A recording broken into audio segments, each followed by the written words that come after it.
Boa noite, igreja. Que a graça e a paz do nosso Senhor Jesus Cristo esteja com cada um de vocês. Amém? Vamos iniciar mais um culto de louvor e de adoração ao nosso Deus. Mesmo longes fisicamente, mas estamos todos unidos com o único propósito de adorar e exaltar ao nosso Deus.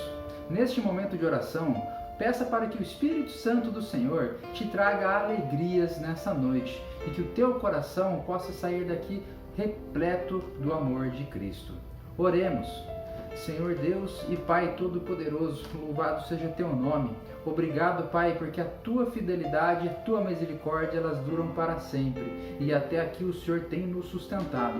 Pai, esteja abençoando, meu Pai amado, todo este culto, cada ato, meu Deus Todo-Poderoso, cada louvor que for, meu Deus amado, cantado ao Senhor. Ó Deus, que o Senhor possa estar recebendo, meu Pai amado, com um coração alegre. Ó Deus Todo-Poderoso, que o Senhor possa tocar em nossas vidas nesta noite e que teu Santo Espírito, meu Pai, possa nos quebrantar, que possamos sair cheios da tua presença, meu Pai amado. Abençoa cada um dos irmãos que neste momento estão em suas casas, estão, meu Pai amado, atentos, meu Pai amado, para escutar a tua palavra nessa noite. Em nome de Jesus é que te pedimos e desde já te agradecemos pelas tuas maravilhosas bênçãos.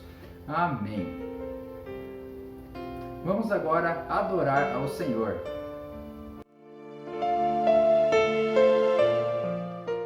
Que a graça e a paz do Senhor esteja com todos nesse instante. Nós vamos estar iniciando um momento de louvor e adoração ao nosso Deus, cantando o hino O Grande Amigo. Esse grande amigo é Jesus Cristo, um amigo mais chegado que um irmão. Vamos louvar ao Senhor.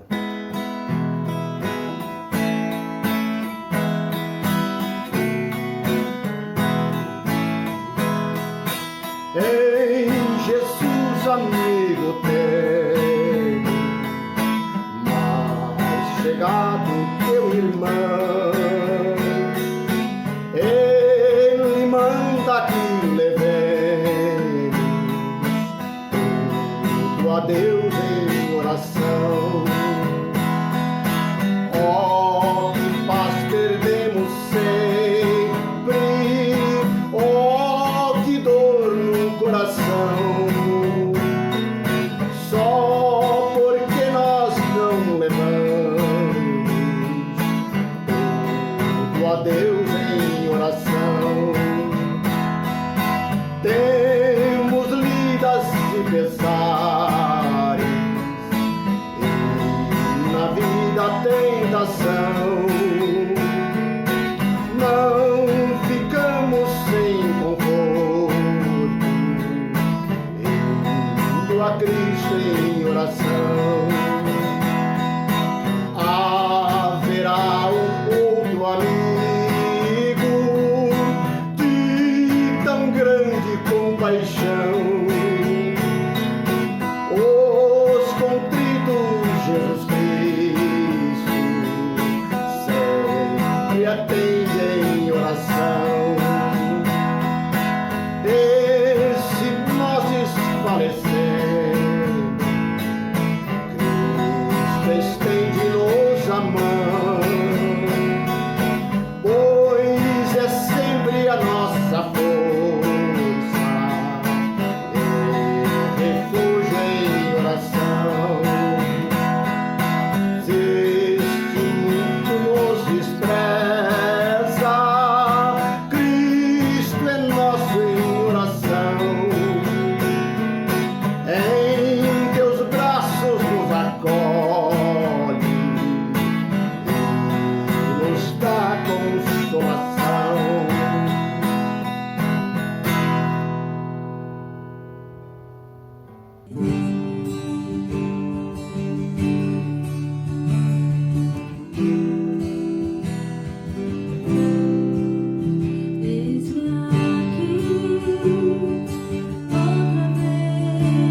queridos, hoje nós temos a oportunidade, o privilégio de celebrarmos a ceia do Senhor. Um tanto quanto diferente, estamos celebrando essa ceia online, não temos hoje o culto presencial novamente, mas eu gostaria de dizer para você que a comunhão com o nosso Deus continua sendo a mesma, o memorial continua sendo o mesmo. Nós fazemos isso porque o nosso Senhor Jesus nos deixou essa ordenança e nos deixou um lembrete: fazer isso em memória de mim. É isso que ele falou e é por isso que nós então estamos celebrando a ceia do Senhor. Eu gostaria de ler um texto da palavra de Deus, um texto bastante clássico, nesse momento de ceia, que se encontra lá na primeira carta aos Coríntios, quando Paulo escreve essa carta, ensinando a igreja de Corinto como celebrar a ceia do Senhor. Quero ler então no capítulo 11, a partir do versículo 23. A palavra de Deus nos diz assim: pois recebi do Senhor o que também vos entreguei. O Senhor Jesus, na noite em que foi traído, tomou o pão e, depois de ter dado graças, o partiu e disse: isto é o meu corpo que é dado por vós. Fazei isto em memória de mim. Do mesmo modo, depois de comer, tomou o cálice, dizendo: este cálice é a nova aliança no meu sangue. Fazei isso todas as vezes que o beberdes, em memória de mim. Porque todas as vezes que comerdes deste pão e beberdes do cálice, proclamais a morte do Senhor até que ele venha. Por essa razão, quem comer do pão ou beber do cálice do Senhor de maneira indigna, será culpado de pecar contra o corpo e o sangue do Senhor. Examine, pois, o homem a si mesmo, e dessa forma coma do pão e beba do cálice. Eu gostaria de salientar aos irmãos a importância de nós fazermos esse autoexame. Não significa que você vai constatar um pecado na sua vida, mas é claro, se o Espírito Santo trouxer à sua mente algum pecado, é o momento ideal de você pedir perdão. Mas eu não gostaria que você deixasse de celebrar a ceia do Senhor porque você lembrou de um pecado ou se reconhece pecador. Nós todos somos pecadores, embora pecadores salvos pelo sangue de Cristo, nós todos somos pecadores. Esse momento de examine-se ao homem a si mesmo significa como eu interpreto a ceia do Senhor, como eu entendo a ceia do Senhor. Eu entendo que foi Jesus morrendo naquela cruz no meu lugar. Eu entendo que foi o corpo de Cristo que foi maltratado, foi machucado. Eu entendo que foi o sangue de Jesus que verteu na cruz do Calvário para a remissão dos meus pecados. Se eu entendo dessa forma, meus queridos, então nós, eu e você, estamos aptos, digamos assim, habilitados, digamos assim, a participar da ceia. Se porventura o Espírito Santo tocou o seu coração, lembrando de algo que você tem praticado e que não agrada ao Senhor, peça perdão ao Senhor, mas não deixe de participar da ceia do Senhor simplesmente porque você se reconhece um pecador. Todos nós somos dignos simplesmente porque o próprio Jesus nos torna dignos. Caso contrário, nem eu, nem você seríamos dignos de participar dessa mesa que não pertence à nossa igreja, não pertence a uma denominação, mas nós cremos que pertence a Jesus. Então, nós vamos nesse momento orar. Você vai orar por você, eu vou orar por mim, cada um orando por si. Vamos lembrar também que quem pode participar da ceia? Aquele que já reconheceu Jesus Cristo como Senhor e Salvador, aquele que já foi batizado, aquele que está em comunhão com Deus, com a sua igreja. Vamos participar desse momento, mesmo online, mesmo sendo virtual, mas da mesma forma como participaríamos se estivéssemos aqui presentes num culto presencial. Vamos orar então? Ó Deus amado, queremos te agradecer pelo grande privilégio que temos quando chegamos à tua mesa, pois fomos convidados pelo Senhor. É o Senhor que nos torna dignos de participar. E nós participamos da mesa do Senhor com o nosso coração aberto a tudo aquilo que o Senhor possa vir a fazer na nossa vida durante esse momento e depois dele. Também queremos, ó Pai, colocar a nossa vida mais uma vez diante do Senhor e também proclamar, dizer em alta voz que nós reconhecemos Jesus como nosso Senhor e Salvador. Nós reconhecemos Jesus como aquele que morreu numa cruz pelo meu pecado, verteu um sangue precioso, inocente pelo meu pecado. Então, ó Deus querido, agradeço ao Senhor pela sua misericórdia, pela sua graça, pela sua bondade, em podermos participar desse momento tão especial que nós fazemos em memória do Senhor, seguindo aquilo que o Senhor mesmo nos ensinou. Louvado seja o teu nome, e engrandecido seja o nome do nosso Deus, em nome de Jesus. Amém. O Senhor Jesus, na noite em que foi traído, numa quinta-feira à noite, ele estava reunido com seus discípulos mais chegados. Ele então pega um pedaço de pão, ele reparte aquele pão, ele entrega um pedaço a cada pessoa, fazendo com que aquelas pessoas entendessem o que estava acontecendo. Então nós vamos fazer isso nesse momento, lembrando então que esse pão simboliza o corpo de Cristo que foi machucado na cruz do Calvário. A palavra nos diz então que Jesus tomou do pão, repartiu com os seus discípulos e todos provaram do pão, todos comeram daquele pão, lembrando então da morte do Senhor. Vamos fazer isso todos juntos.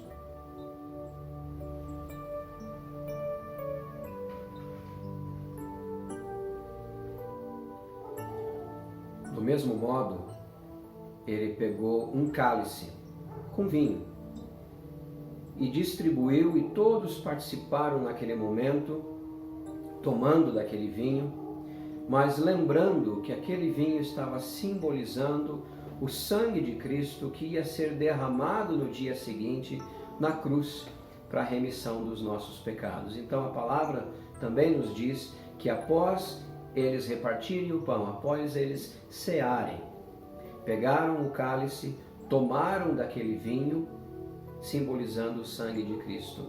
Vamos fazer isso todos juntos.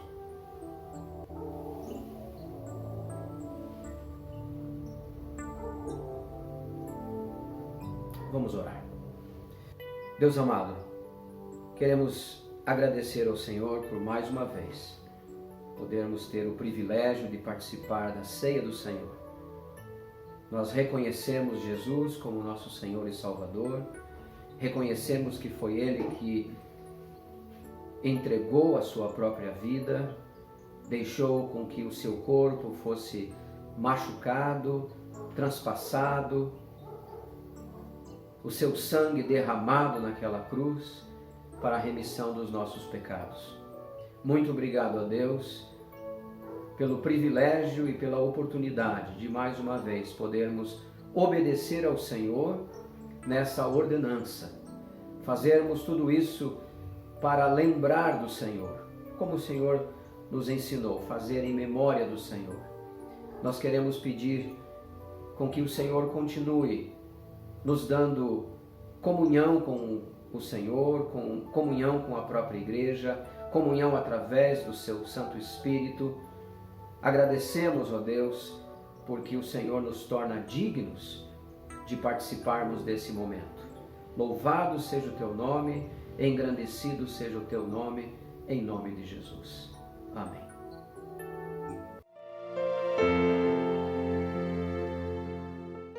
Estamos agora no momento de dízimos e ofertas, e eu gostaria de convidar você para abrir a sua Bíblia lá no segundo livro de Reis, capítulo 4, do versículo 42 em diante. A palavra de Deus, ela diz assim: Veio um homem de Baal-Salissa e trouxe ao homem de Deus pães das primícias, 20 pães de cevada e espigas verdes no seu alforje. Disse Eliseu: dá ao povo para que coma. Porém seu servo lhe disse: como hei de eu pôr isto diante de 100 homens? Ele tornou a dizer: dá ao povo para que coma. Porque assim diz o Senhor: comerão e sobejará. Então lhes pôs diante, comeram e ainda sobrou, conforme a palavra do Senhor. Aqui nessa passagem nós aprendemos uma lição muito importante. Nós vimos que um homem de Deus trouxe ali das suas primícias pães para o profeta Eliseu. E Eliseu então mandou entregar aos homens que estavam com ele. E eram cerca de 100 homens. E aos olhos humanos, essa quantidade de pães não seria suficiente. Muitas vezes nós pensamos também que os recursos que estão em nossas mãos não serão suficientes. E temos o hábito natural de reter o máximo possível para que nós possamos gastar naquilo que achamos ser importante. Mas nós temos que reconhecer que quando nós damos, quando nós entregamos e devolvemos aquilo que é de Deus, Ele com a sua infinita misericórdia nos sustenta e nos dá a provisão em todos os momentos. Muitas vezes aquilo que poderia ser pouco se transforma em muito, e aquilo que é muito se transforma em pouco, porque Deus está no controle de cada uma das situações, e a nossa fidelidade para com Deus é algo muito importante. Por isso que vale a pena ser fiel a Deus, vale a pena nós devolvermos o nosso dízimo, nós ofertarmos para a obra do Senhor. Por isso, neste momento eu quero convidar para que você anote aqui a agência e a conta para que você possa fazer o depósito do seu dízimo e da sua oferta. Desta maneira, você vai estar contribuindo para a obra do Senhor e estará fazendo a sua parte na fidelidade para com Deus. Amém? Oremos neste momento em agradecimento por todos os benefícios e todas as bênçãos que Deus já tem colocado em nossas vidas.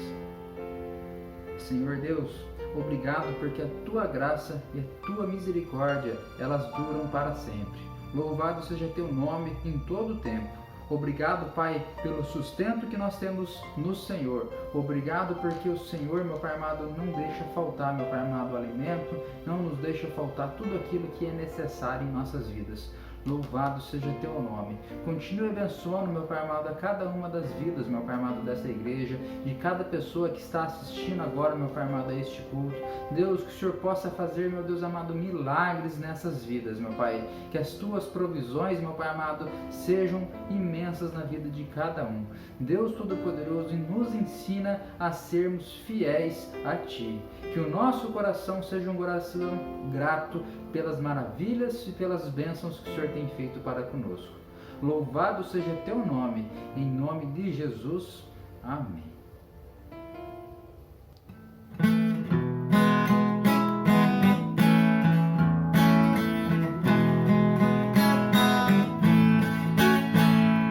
Morri na cruz por Ti e morri pra me livrar. Meu sangue se verti e posso Te salvar.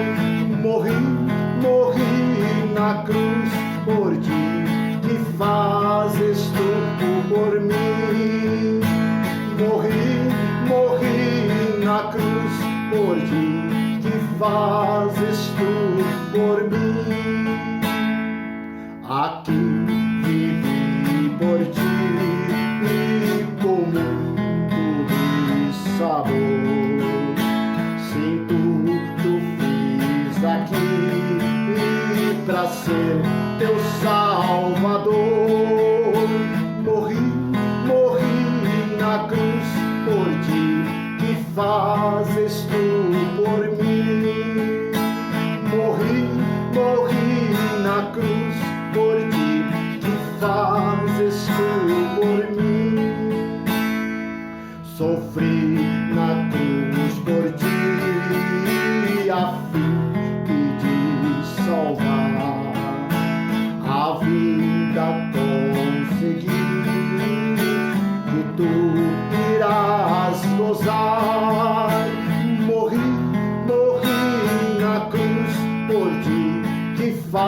fazes tu por mim. Morri na cruz por ti, que fazes tu por mim. Eu trouxe salvação dos altos, céu, favor. Ele meu perdão sincero é o meu amor. Morri na cruz por ti, que fazes tu por mim. Morri na cruz por ti, que fazes tu por mim.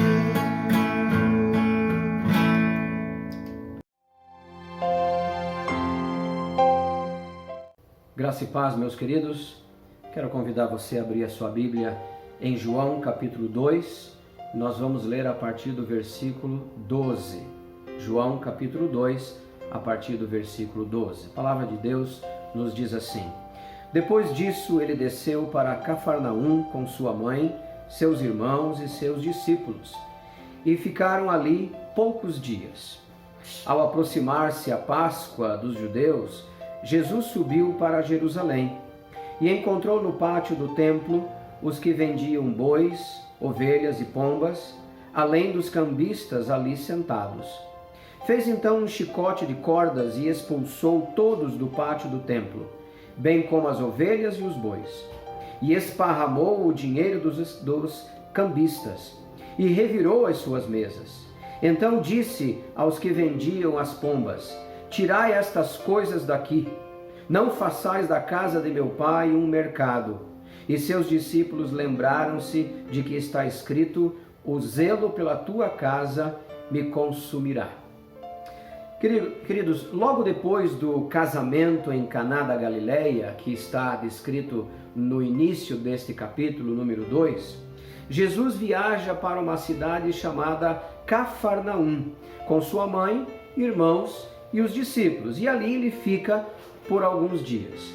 Esta cidade, Cafarnaum, ficava muito próxima ao mar da Galileia, o mar de Tiberíades, e ali Jesus então ele estabelece a sua base de operações. Jesus tinha ali um local onde ele podia retornar, passar a noite, enfim, se alimentar, viver ali, e dali então ele ministrava às pessoas, ele ia às sinagogas na região da Galileia. Se você quiser dar uma olhada também lá em alguns textos, Marcos capítulo 2, versículo 1, refere-se a Cafarnaum como a casa de Jesus.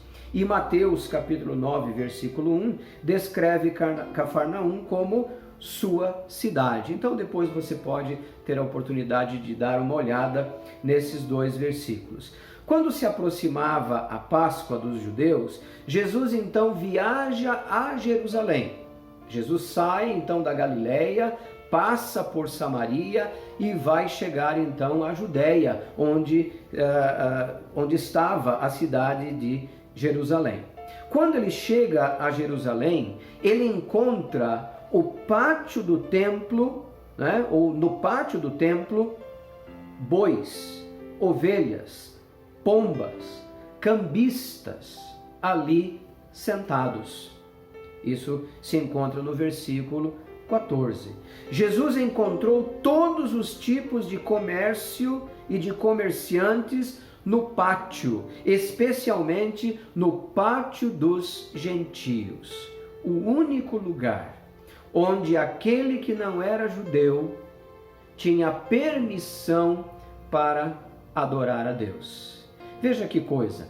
O único local onde um não judeu, um gentio, poderia ir ao templo adorar a Deus era o pátio dos gentios. E aquele pátio estava cheio, repleto de animais, bois, ovelhas, pombas e também os cambistas. Por quê?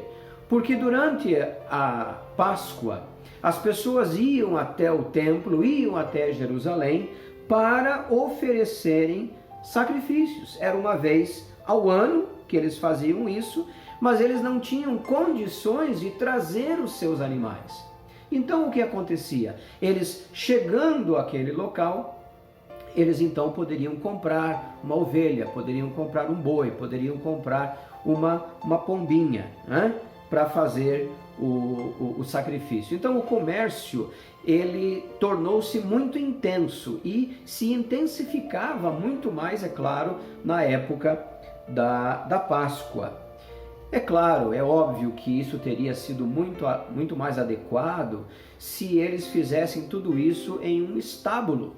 Eles poderiam ter feito isso num estábulo, eles poderiam ter construído um local separado para que o gentio, vindo a Jerusalém a adorar a Deus, pudesse adorar de uma forma digna, de uma forma que não comprometesse ali a sua adoração, aquela cerimônia, o seu ritual de adoração a Deus. O comércio era um monopólio dos sacerdotes. Infelizmente, eles instalaram esse comércio no templo, justamente no local onde os gentios iam para adorar a Deus. Cada judeu pagava um shekel. Shekel era uma medida de peso. Cada judeu trazia um shekel por ano para o sustento, para a manutenção do templo. E o gentio também queria fazer essa oferta, também queria participar da manutenção do templo, só que o dinheiro dele não era aceito. Eles tinham que trocar o dinheiro, por isso existia então ali os cambistas.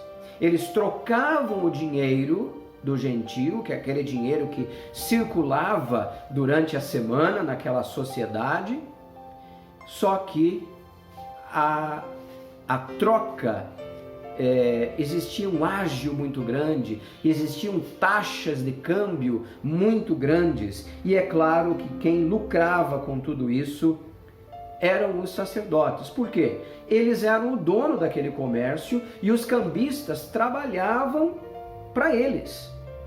Quando Jesus viu que eles haviam transformado o templo num mercado, queridos, ele teve a única atitude que alguém que ama o Senhor, alguém que é zeloso pela casa do Senhor, poderia ter. Eu sei que muitas pessoas às vezes têm algumas dificuldades de olhar para esse episódio, olhar para Jesus, que era manso, que era tão amoroso, que era uma pessoa calma, paciente, e agora estão diante de um Jesus talvez um pouco truculento, talvez um pouco indignado, um pouco contundente, mas estão diante de um Jesus zeloso. Mas como nós podemos então fazer essa combinação, associar o Jesus manso com o Jesus zeloso e indignado descrito nesta passagem? A resposta que eu daria e que quero dar a vocês, talvez vá soar um pouco simplista demais.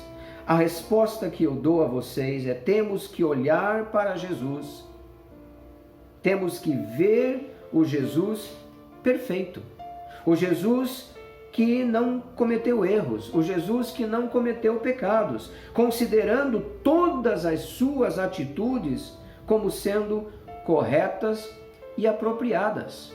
A indignação de Jesus era uma indignação perfeita, era uma indignação santa. Com certeza, a minha indignação, a sua indignação, não seriam classificadas como indignação santa, indignação perfeita. Nós estaríamos fazendo alguma coisa ali movidos pelo ódio, talvez, movidos pela vingança, movidos por sentimentos muito ruins e sentimentos pecaminosos, mas não Jesus.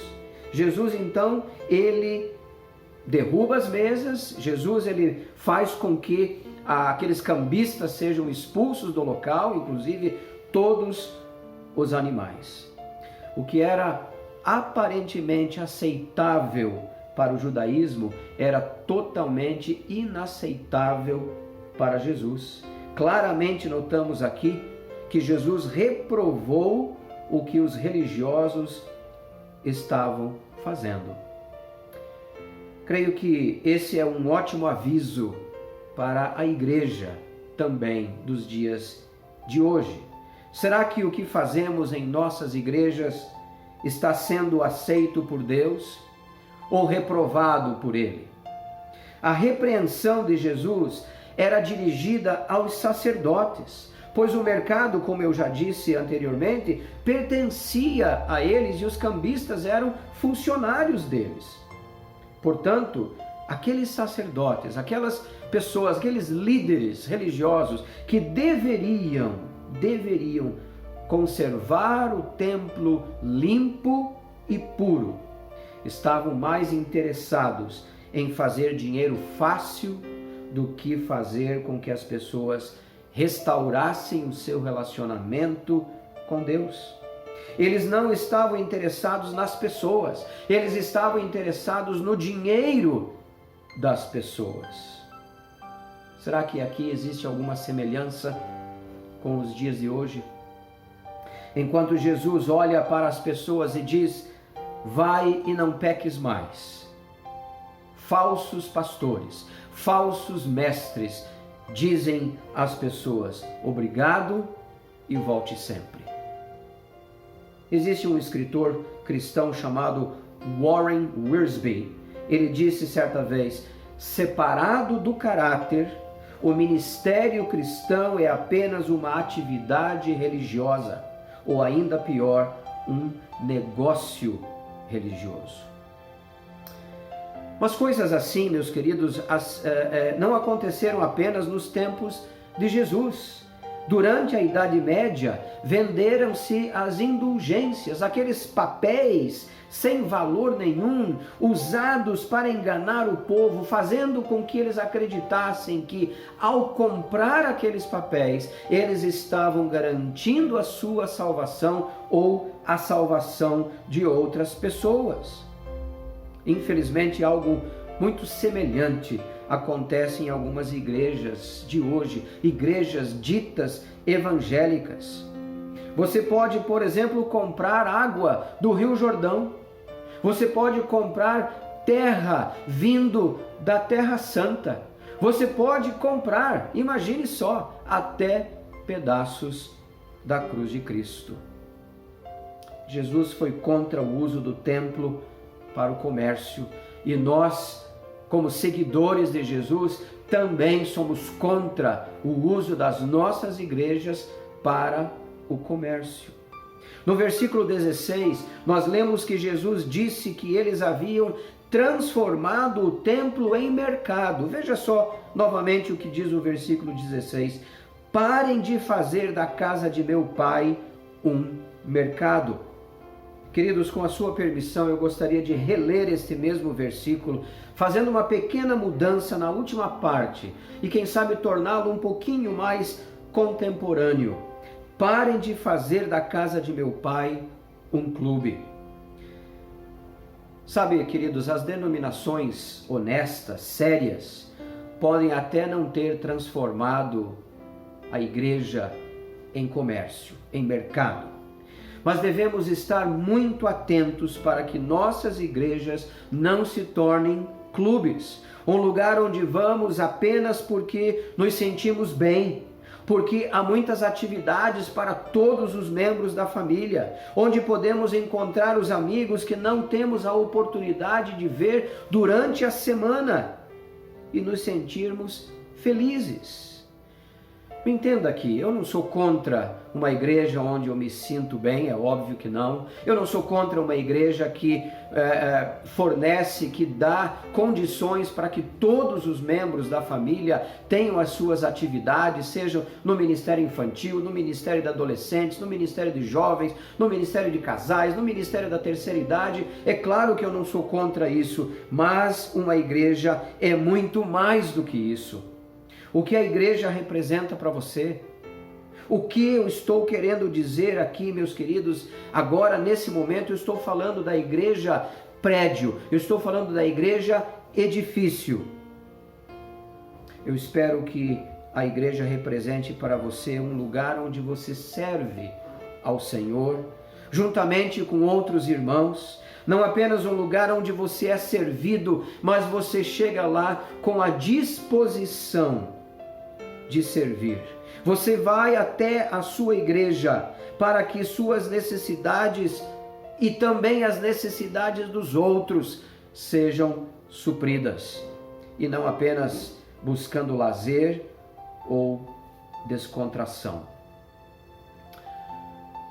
Quando olhamos para esse texto, nós percebemos que Jesus foi muito enfático, ele foi muito contundente, porém, ele demonstrou total zelo, respeito, honra pela casa do Senhor, pelo templo. É claro que nós sabemos, queridos, que a igreja não se limita a um lugar.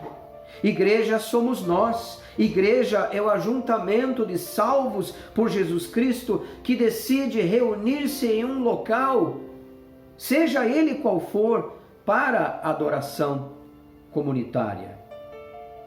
Eu gostaria de concluir colocando para você algumas questões para a minha e para a sua reflexão.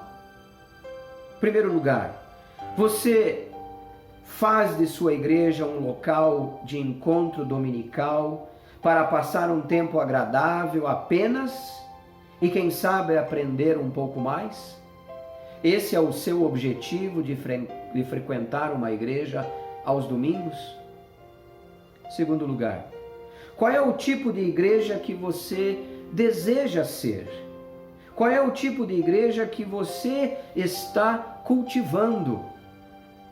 Como você está contribuindo para o crescimento, seja espiritual, seja social, seja material da sua igreja? Em terceiro lugar, qual é a sua contribuição? A contribuição que você pode dar para a sua igreja, para ela se tornar cada vez melhor, para que o nome do Senhor seja glorificado em todas as atividades da igreja e pessoas venham a ser salvas e transformadas. Eu gostaria que no final dessa breve pregação, dessa breve mensagem, você pudesse refletir. E quem sabe ao retornar, eu não sei quando, mas ao final dessa pandemia, quando estaremos novamente reunidos nos cultos presenciais, quando estaremos novamente reunidos na nossa escola bíblica dominical, quando teremos a participação nos vários ministérios da nossa igreja, que você possa fazer uso deste texto e lembrar que igreja não é mercado e tampouco clube. Eu gostaria de orar nesse momento, pedindo para que o Senhor coloque no meu coração, coloque no seu coração mais zelo, mais comprometimento, compromisso realmente, temor, reverência, quando nós estamos no templo, quando nós estamos no edifício da igreja, que embora chamemos de igreja, mas é um local que foi consagrado ao Senhor. E devemos então fazer todo o possível para manter esse local limpo, puro, para que o nosso Deus seja honrado, seja exaltado através do nosso comprometimento e relacionamento com a igreja. Quero orar por você nesse momento. Deus amado, após ouvir esta palavra, ler esse texto, quando Jesus condenou a atitude daqueles homens que tinham transformado o templo do Senhor, em especial o pátio dos gentios, num grande comércio, num grande mercado. Ó Deus, pedimos a tua misericórdia, Senhor. Pedimos que o Senhor nos livre desse pecado, que as instalações da nossa igreja, que um dia foram consagradas ao Senhor, possam continuar consagradas ao Senhor. Ó Deus amado, não queremos de forma alguma que nenhuma dependência, nenhum quarto, nenhuma sala, nenhum cômodo da nossa igreja seja visto como um mercado.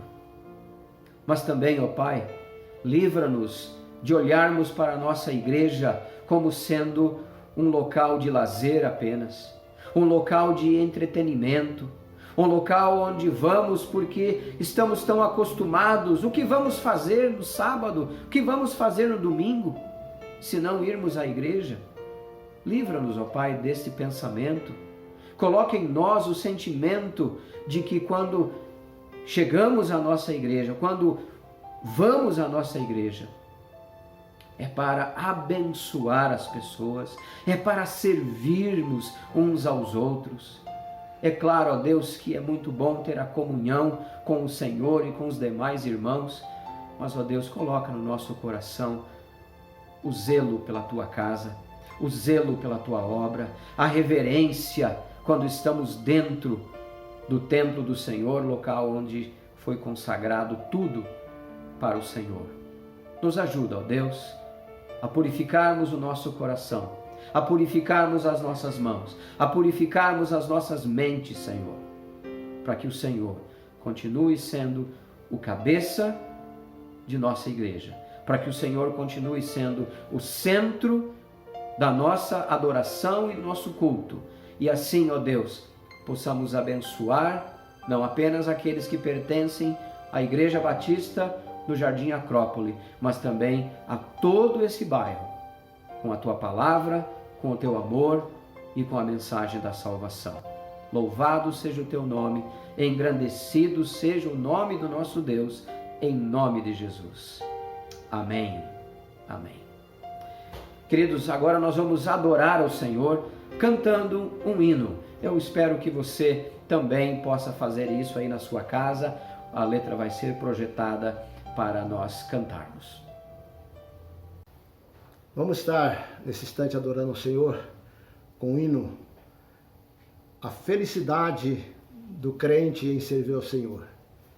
O prazer que nós temos de estar servindo ao nosso Deus. Que assim seja o desejo e a vontade de cada um de nós, estar na presença do Senhor, fazendo com alegria nosso serviço ao Senhor.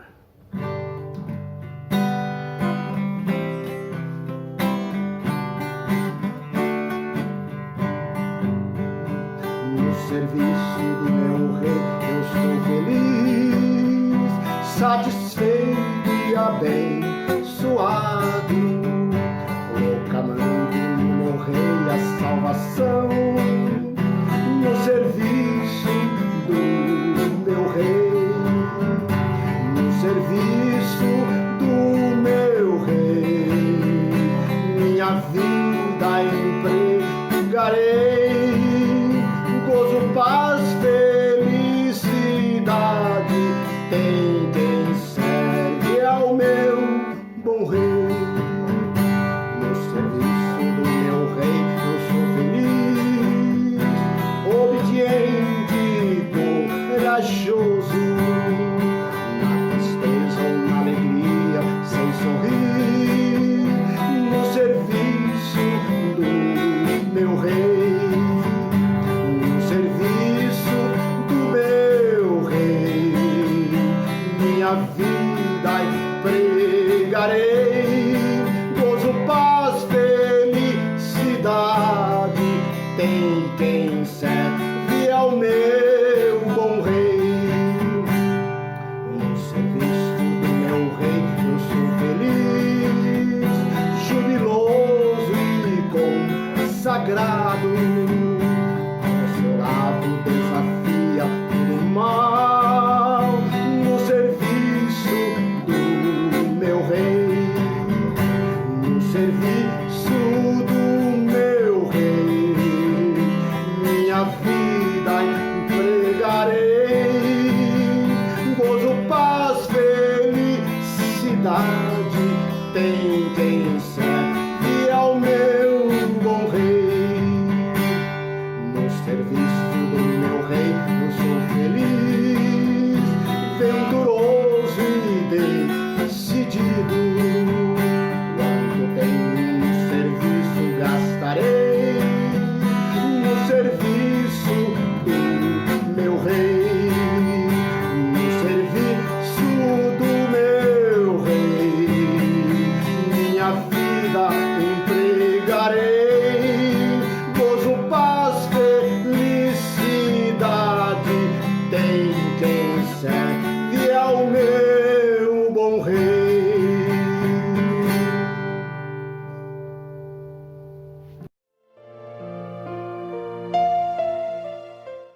Meus queridos, eu queria dar uma palavra com relação à continuidade dos nossos cultos online. Eu tive conversando com a diretoria da nossa igreja, os líderes de ministério da nossa igreja e também atendendo algumas recomendações da liderança maior da nossa denominação, que não devemos voltar aos cultos presenciais neste momento.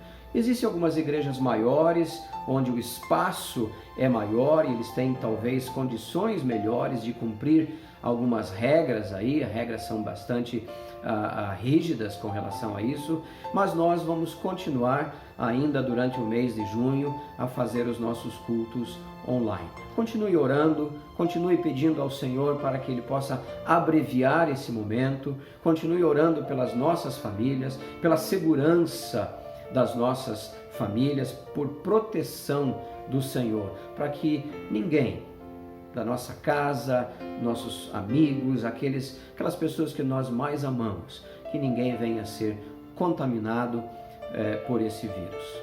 Então, fica aí a minha palavra como pastor da igreja, vamos aguardar um momento melhor para podermos retornar, tá bom? Vamos encerrar o nosso culto dessa noite. Eu quero orar mais uma vez com você, abençoando você e pedindo para que o Senhor abençoe a tua semana. Mais uma vez eu quero dizer que você tenha lutas, mas que você tenha grandes vitórias também em nome de Jesus. Deus querido, obrigado pelo culto que tivemos, obrigado porque é o Senhor que é o único merecedor do nosso louvor, da nossa adoração, e nós fizemos esse culto para o Senhor. Pedimos que o Senhor abençoe a cada pessoa que participou direta e indiretamente, aqueles queridos que assistiram os momentos desse culto e entenderam a Tua palavra também. Ó Deus amado, ministra a cada coração. Nos dá uma semana de vitórias, nos dá uma semana de proteção, de trabalho, e que o Senhor possa ser o centro da nossa vida e que o Senhor esteja conosco todos os dias da nossa vida. E em nome de Jesus, para a glória de Jesus, que eu te peço e te agradeço. Amém. E que Deus a todos abençoe.